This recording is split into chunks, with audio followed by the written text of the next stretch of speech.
Rain poured over the empty street as Ethan Collins locked up his small mechanic shop for the night. He rubbed the grease from his hands, exhausted but thinking of his 7-year-old daughter, Lily. Ever since his wife died in a car crash 3 years ago, Lily had been his whole world. He worked long hours, skipped meals, and gave up his dreams just to make sure she never lacked love or safety. As Ethan walked toward his old pickup truck, thunder rumbled above. He pulled his jacket tight, ready to head home when a soft sound stopped him, a whimper, almost too quiet to hear. He turned and spotted something small moving behind a trash bin near the alley. He approached carefully and froze when he saw her, a little girl, maybe 8 years old, soaked from the rain and trembling. Her clothes were muddy, her shoes torn, and her arms clutched a pink backpack as if her life depended on it. "Hey there," Ethan said softly, lowering his voice. "Are you lost?" Her wide brown eyes filled with tears. "Please," she whispered, "hide me from my dad." Ethan's heart skipped. He glanced around, no one was there, just the echo of rain hitting the pavement. "Okay," he said gently.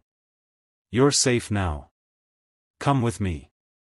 He wrapped his jacket around her and led her to his truck.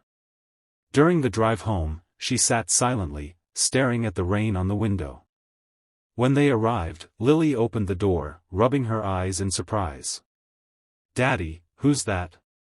"She's a friend," Ethan said softly. "She needs our help tonight." They gave the girl dry clothes, warm soup, and a blanket. She sat by the heater, still clutching her backpack.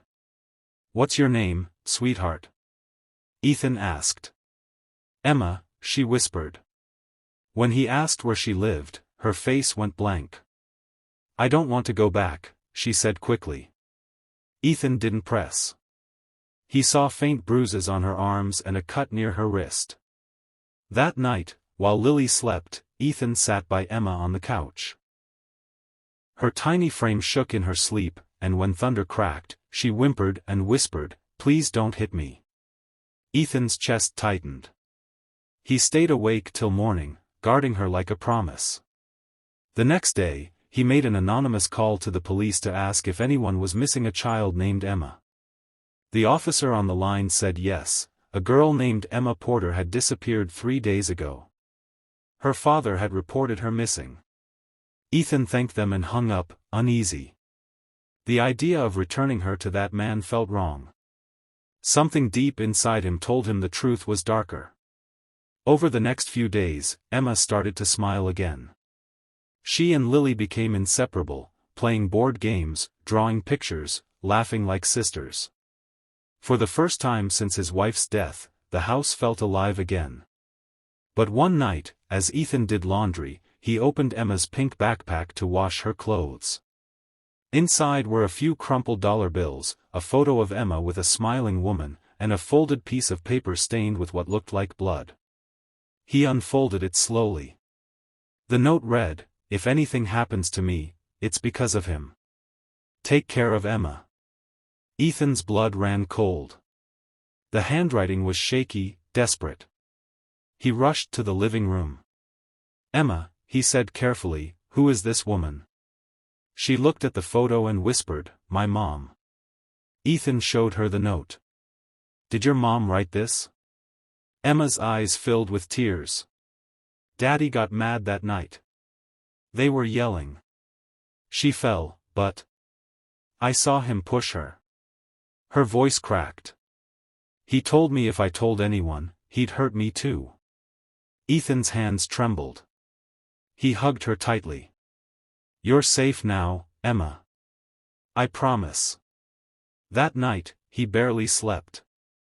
He knew what he had to do, even though it might mean losing her.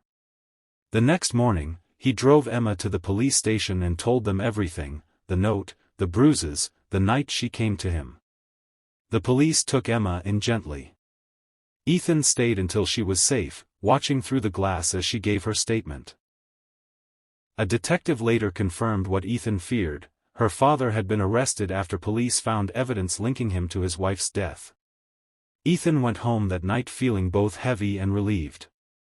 The house was quiet, and Lily asked, "Will Emma come back?" "I hope so, honey," he said softly. "She's with people who will keep her safe." Weeks passed. Then, one afternoon, there was a knock at the door. A social worker stood there, with Emma. "She's doing better," the woman said, smiling. "She wanted to see you." Emma ran into Ethan's arms. "I missed you," she said.